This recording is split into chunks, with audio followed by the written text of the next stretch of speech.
Hello everyone, how are you today? Welcome back to my class Sukhdev Patsaria Chemistry classes Gwalior for G, NEET and board exam preparation. Today we are going to discuss on lecture number 13, L13, lecture number 13 of class 11th from chapter Chemical Equilibrium. In this lecture we will discuss about best concept, how to express equilibrium concept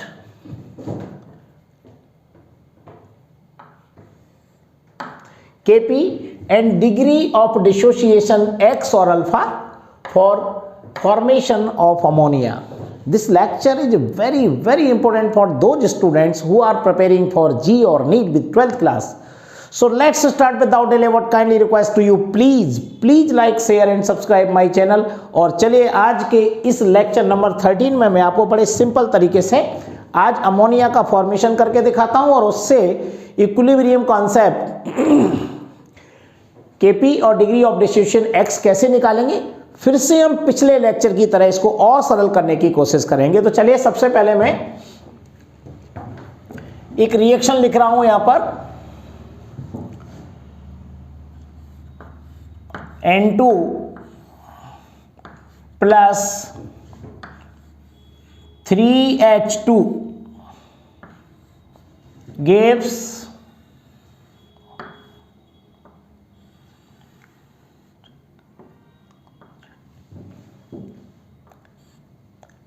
2NH3। ये ammonia के formation की एक simple equation है और इस equation में पूछ सकते हैं कि इसके लिए अमोनिया के फॉर्मेशन के लिए Kc निकालिए। यहां पर मैंने Kp लिखा है, Kp की जगह कर दीजिए Kc। पहले Kc सिखाएंगे उसके बाद फिर Kp बताऊंगा। तो पहले Kc निकालते हैं और इसके लिए डिग्री ऑफ डिसोसिएशन X या अल्फा, दो में से किसी एक नाम को मान करके करेंगे।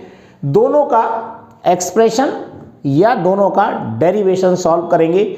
जी एडवांस तक के क्वेश्चन को सॉल्व करने के लिए ये मोस्ट इंपोर्टेंट है। तो सबसे पहले हमें क्या करना चाहिए ये देख लो। हमने अमोनिया की रिएक्शन लिखी, उसके बाद हम यहाँ पर कुछ पॉइंट्स लिखेंगे। ये पहला पॉइंट आपको नोट करना है, स्टाइकियोमेट्रिक कोफिशिएंट। शॉर्ट में लिखूंगा, आप लोग कॉपी में नोट कर लीजिए।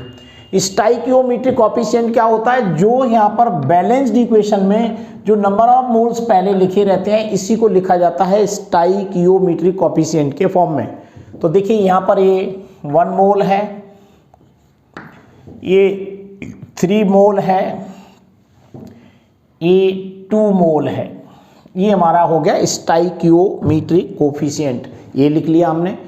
उसके बाद सेकेंड नंबर पे आपको क्या करना है, नंबर 2 पे लिखना है इनिशियल मोल्स। इनिशियल मोल क्या होते हैं, स्टार्टिंग में जितना रिएक्टेंट के मोल्स होते हैं वो लिखे जाते हैं, जिसे हमें मानना होगा, एज्यूम करना होगा यहाँ पर तो, लेकिन वहाँ पर एग्जाम में आपको कुछ मोल्स दिए होंगे, उसके अकॉर्डिंग आपको वर्क करना है। मान लीजिए नाइट्रोजन का A मोल है, हाइड्रोजन को मान लेता हूं मुझे B मोल दिया गया है, और अमोनिया अभी बना नहीं है जब तक, क्योंकि इनिशियल मोल की बात कर रहे हैं तो इसको हम लिखेंगे 0 मोल, right.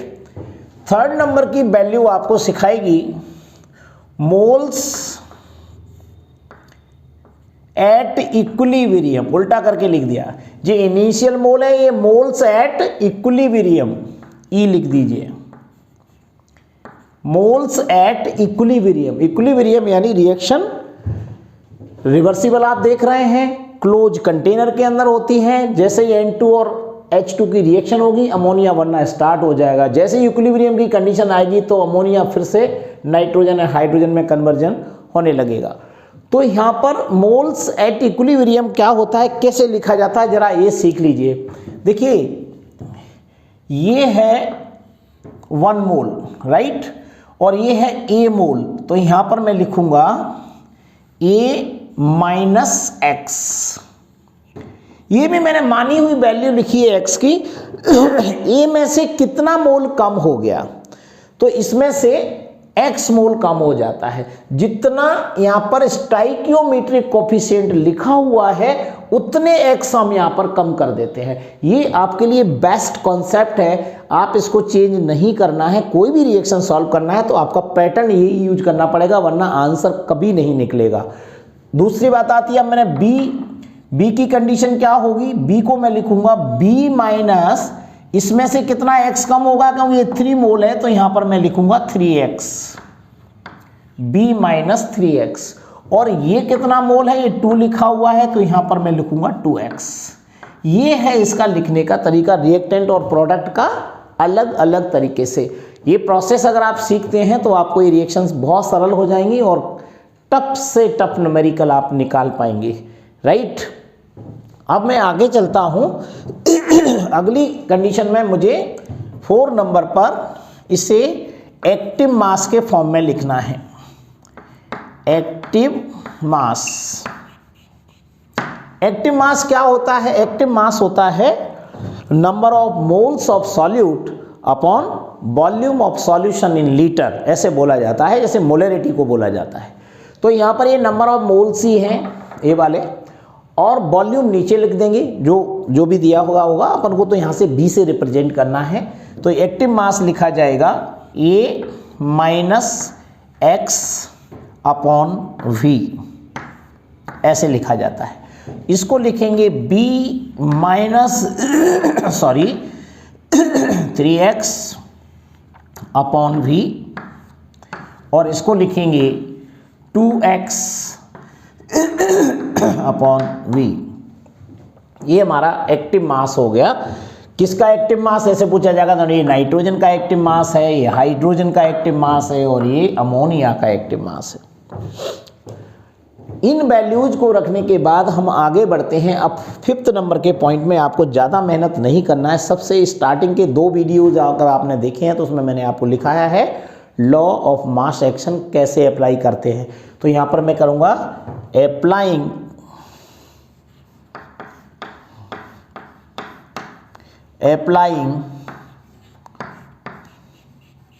Law of mass action. यहाँ पर लॉ ऑफ मास एक्शन में अप्लाई करेंगे तो इसे लिखा जाएगा, देखो ऐसे,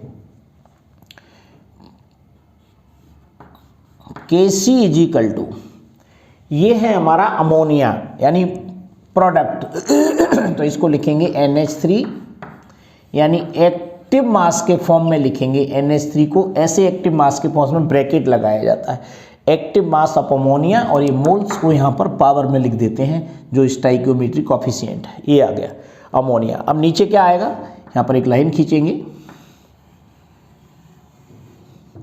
देखिए नीचे आने वाला ये नाइट्रोजन एंड हाइड्रोजन, तो यहाँ पर लिखूंगा मैं active mass of nitrogen into active mass of hydrogen. देखिए ध्यान से कितना सरल है ये, और हाइड्रोजन पर यहाँ पर 3 पावर चढ़ा देंगे यहाँ पर। ये देखिए, ये मैंने Kc इज इक्वल टू लिखा है active mass of ammonia to the power 2, active mass of nitrogen power पर कुछ भी नहीं है, और एक्टिव मास ऑफ हाइड्रोजन की पावर 3 जो यहाँ पर लिखा हुआ है। ये आपने Kc का law of mass action apply कर दिया। बस अब आपको क्या करना है, ये एक्टिव मास की वैल्यू इसमें पुट कर देना है। तो यहाँ देखेंगे पुट द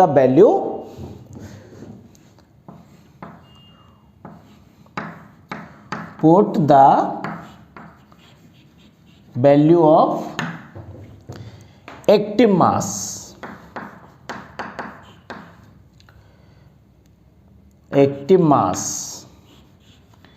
इन इक्वेशन। अब इन वैल्यूज को, कौन सी वैल्यू है, जैसे अमोनिया की वैल्यू कौन सी है, ये वाली है, ये हाइड्रोजन नाइट्रोजन की हाइड्रोजन, ये वैल्यू इसमें पुट कर दीजिए। तो यहाँ पर लिखेंगे हम ये ले लेते हैं Kc is equal to ammonia की वैल्यू देखो क्या लिखा हुआ है 2x अपॉन v, तो यहाँ लिखेंगे हम 2x अपॉन v और इसकी पावर लिखेंगे 2, ऐसे लिखा जाएगा ये। बात समझ में आ रही है? इसमें अपॉन लगा दीजिए ऐसे। अब नीचे क्या बचा हमारे पास? ये नाइट्रोजन है, तो नाइट्रोजन की वैल्यू कौन सी है? a minus x upon v. तो यहाँ लिखेंगे a minus x upon v, ये ऐसे लिखा जाएगा, ब्रैकेट लगा दो यहाँ पर। दूसरा a है b माइनस 3x, तो यहाँ लिखेंगे b minus 3x upon v, ये ब्रैकेट लगा दी। इसकी पावर यहाँ पर आ जाएगी 3। बस हमने एक्टिव मास की वैल्यू लिख दी बड़े सिंपल तरीके से, ये वैल्यू मैंने यहाँ पर रख दी।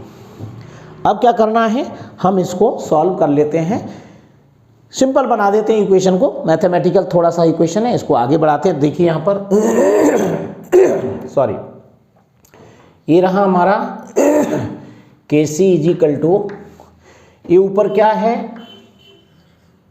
2x अपॉन वी इंटू 2 बार है, ऐसे मैं साइड में हो जाता हूँ, नहीं आपको समझने में दिक्कत आएगी।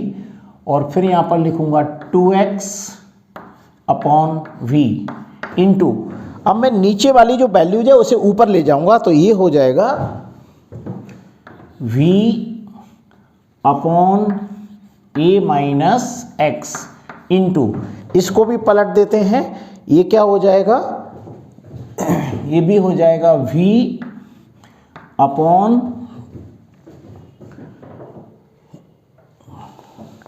कितनी बार है b minus 3x, b minus 3x, ऐसा 3 बार है। तो यहाँ पर लिखूंगा मैं v upon b minus 3x, और ऐसा 3 बार लिख दीजिए v upon b minus 3x। ये मैं सिंपल करके बता रहा हूँ, अगर आपको मैथमेटिकल थोड़ा सा अच्छा है तो आप इसे डायरेक्ट भी सॉल्व कर सकते हैं, लेकिन आप सीख लीजिए सबसे सिंपल तरीका। मैंने नीचे वाली वैल्यूज को ऊपर ले गया, इस तरीके से लिख दिया, काट पीट कर दीजिए। देखिए v और v को काट देते हैं, ये कट गया। ओके, अब नीचे हमारे पास क्या बचा देख लेते हैं जी। Kc यहाँ लिखा है, इसे ऊपर करके लिख दीजिए। ओके, अब यहाँ पर फिर लिखेंगे Kc इज इक्वल टू क्या मिलेगा हमारे पास 2 इंटू 2, तो क्या हो जाएगा 4x स्क्वायर, और 2 भी बचे हुए ऊपर, तो इसको लिख दीजिए v स्क्वायर। नीचे क्या बचता है हमारे पास, ये वैल्यू 3 बार बची हुई है, तो यहाँ पर मैं लिखूंगा b माइनस 3x की पावर 3 और a माइनस x। देखिए ये वैल्यू आ गई, ये हमारी Kc की वैल्यू आ गई, इक्विलिब्रियम कांस्टेंट ये आ गया हमारा। अब इसको कैसे लिखा जाएगा, और इसको सिंपल कर लें तो एक सिंपल बात समझ लीजिए, पहले यहां पर लिख लेते हैं if a is equal to कितना दिया गया है, a इज इक्वल टू दिया है 1 mole. If a is equal to 1 and b is equal to 3, यहां दिखा देता हूं आपको, ये b है, ये 3 मोल है, ये हमने लिख दिया। तो a और b की वैल्यू यहां लिख देते हैं, तो और सिंपल करेंगे। तो अगली स्टेप होगी हमारी Kc is equal to 4x square v square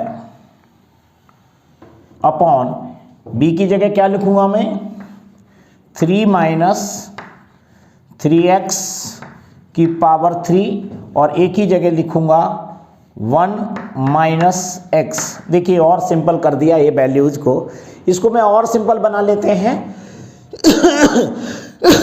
sorry, तो इसको और सिंपल बनाते हैं। तो इसको देखिए ये निकाल देता हूं, एक सिंपल तरीके से इसको निकालना आपको। Kc is equal to 4x square v square, 3 को कॉमन ले लेते हैं, 3 को कॉमन ले लिया, अंदर आ जाएगा 1 minus x to the power 3। Okay, और दूसरा जैसा लिखा है वैसा ही लिखा रहने दीजिए 1 माइनस एक्स। ये और सिंपल कर दिया है, यहाँ इतना समझ में आपको आ गया। अब मुझे क्या करना है, इसको और सॉल्व कर लेते हैं। तो ये हो जाएगा Kc इज इक्वल टू ऊपर कितना है 4x स्क्वायर v स्क्वायर, नीचे ये 3 को 3 बार 3 इंटू 3 कितना हो जाएगा 27। ब्रैकेट में क्या है 1 माइनस एक्स, तो एक ब्रैकेट में 1 माइनस एक्स है, तो एक पर पावर 3 है, एक पावर 1 है, पावर को जोड़ दीजिए तो क्या हो जाएगा 1 minus x to the power 4, ये आ गया। क्लियर हो रही चीज। यहां पर मैं आपको एक चीज और बता देता हूं, if x is less than 1, than less than 1 क्यों, आपको पिछले लेक्चर्स में भी बताया, जो x की जो वैल्यू है, या मान लीजिए अगर ये 1 मोल है तो ये 1 मोल से बहुत कम है जो डिसोसिएट होगी या एसोसिएट होगी, जो भी वैल्यू है जो कन्वर्जन होना है अमोनिया में, वो उसकी वैल्यू x की बहुत कम मानी जाती है, इसलिए हमेशा इसको लेस देन 1 लिखते हैं। जब लेस देन 1 हो जाएगा x, तो 1 minus x is equal to क्या होगा 1 minus x is equal to 1 हो जाएगा, तो ये वैल्यू खत्म। तो हमारा मेन इक्वेशन फिर क्या बन जाएगी, K C is equal to 4x² v² upon 27, ये बचा हमारा मेन इक्वेशन में। तो ये हमारे केसी का मेन फार्मूला है जो आपको पेपर में पूछा जाएगा, जिससे हमारे न्यूमेरिकल सॉल्व होंगे और थ्योरेटिकल क्वेश्चन बहुत सारे बनते हैं, जी तो मैं आपको जब ऑब्जेक्टिव सॉल्व कराऊंगा तब समझा पाऊंगा। इतने सारे थ्योरेटिकल क्वेश्चन बनते हैं जो हमें देखने पर यहाँ लगता है ये क्यों सॉल्व किया है। देखिए इसका अप्रोच आपको सामने दिखाई देगा। अब मान लीजिए मुझे x यहाँ पर क्या है, यहाँ पर x मैंने क्या माना है डिग्री ऑफ डिसोसिएशन, x मान सकते हैं अल्फा मान सकते हैं अगर मैं x को अल्फा के रूप में भी कन्वर्ट कर सकता हूँ, तो एक ही बात है। तो मुझे अगर x निकालना तो थोड़ा दिमाग लगाइए, x का फार्मूला क्या होगा। तो इसको अगर लिखें अपन यहाँ पर आगे चल के, तो इसको देखिए कैसा हो सकता है, के सी इज इक्वल टू के सी इंटू 27 और ऊपर क्या है ये 4x² v², ये फार्मूला। अगर मुझे x² निकालना है, x² मुझे निकालना है, तो ये वैल्यू नीचे आ जाएगी और ऊपर रहेगा के सी इंटू 27 और नीचे क्या आ जाएगा v² इंटू 4, ये वैल्यू है। तो इनसे तो हमें कोई मतलब नहीं, इसको थोड़ा ध्यान से देखिएगा। यहाँ पर मुझे इन केवल x² और kc से मतलब है और हमें v से मतलब ये वैल्यू से कोई लेना देना नहीं है। तो अगर मैं इसको लिखूं कि x² इज इक्वल टू क्या होगा, x² इज इक्वल टू होगा kc अपॉन v², ये मेन वैल्यू निकल आई हमारी। मेन हमारा इससे मतलब है x² kc और v। अगर मुझे x निकालना है तो क्या करूंगा मैं, इसे अंडर रूट में लिख देंगे। अंडर रूट क्या हो जाएगा kc अपॉन v², और मुझे इसे इक्वल को मैं डायरेक्ट इनवर्सली प्रोपोर्शनल में कन्वर्ट कर दूं तो यही फॉर्मूला हमारा आगे क्या हो जाएगा। और देख लीजिए यहाँ पर x is proportional to under root 1 upon v²। देखिए ये बन गया x इज प्रोपोर्शनल, जैसे बोलेंगे इनवर्सली प्रोपोर्शनल टू v²। ये हमारा डायरेक्ट मेन फॉर्मूला ये है, यानी वॉल्यूम के साथ में हमें ऐसा फॉर्मूला दिखाना है, kc अगर दिखाना है साथ में तो ये फॉर्मूला होगा, x² के रूप में दिखाना है तो ये फॉर्मूला होगा, अगर कंप्लीट फॉर्मूला दिखाना है तो ये होगा। तो इस टाइप से हमारा फाइनल फॉर्मूले की अगर बात करें तो ये वाला फॉर्मूला हमारा फाइनल फॉर्मूला है kc का। इसके आधार पर आगे के फॉर्मूले तो तुम आसानी से बना सकते हो, ये वाला फॉर्मूला मैंने। तो kc का और डिग्री ऑफ डिसोसिएशन का क्या रिलेशन है, साथ में kc का v² से क्या रिलेशन है, ये आपको सारे दिखाई देंगे यहाँ पर। तो सारे क्वेश्चंस को इस तरीके से सॉल्व करना आपको सीखना है और फाइनल वैल्यू अगर पूछी जाए तो आपको ये फॉर्मूले को टिक कर देना। इसके नीचे जितने फॉर्मूले बनते हैं सब एक ही फॉर्म में हैं। तो ये है हमारा इक्विलिब्रियम कांस्टेंट, कॉन्सेप्ट लिख दिया है यहाँ पर, इक्विलिब्रियम कांस्टेंट, ऐसे करके इक्विलिब्रियम कांस्टेंट kc और डिग्री ऑफ डिसोसिएशन अल्फा को हम ऐसे एक्सप्रेस कर सकते हैं। ये 5th नंबर का एक्सप्रेशन है। एक एक्सप्रेशन और बताऊंगा जिसमें केपी निकालना, इसके लिए मैं सिखाऊंगा केपी कैसे निकालेंगे, तो इसी में थोड़ा सा चेंज करके वो सिखाने वाला हूं। बहुत ही ज़्यादा इंपॉर्टेंट है, अगला लेक्चर देखना बिल्कुल भी ना भूलना। इस लेक्चर में अगर आपको कोई भी परेशानी आए या निकालते समय आपके मन में कोई विचार आ रहा है, कुछ भी चीज़ आपके मन में आती है, अगर आप जी मेंस या एडवांस के स्टूडेंट हैं, या आप नीट के स्टूडेंट हैं, या आप 11th या 12th की एकेडमिक की तैयारी कर रहे हैं, आपके मन में कोई भी विचार आता है या आपने कहीं इसको पढ़ लिया है, तो कुछ भी प्रॉब्लम्स आपको है तो मुझे बोलिएगा, मैं आपकी समस्या को सॉल्व करूंगा। तो चलो बच्चों, ये लेक्चर आपको कैसा लगा मुझे कमेंट सेक्शन में जरूर बताइए। So thank you very much. Next lecture will be continue.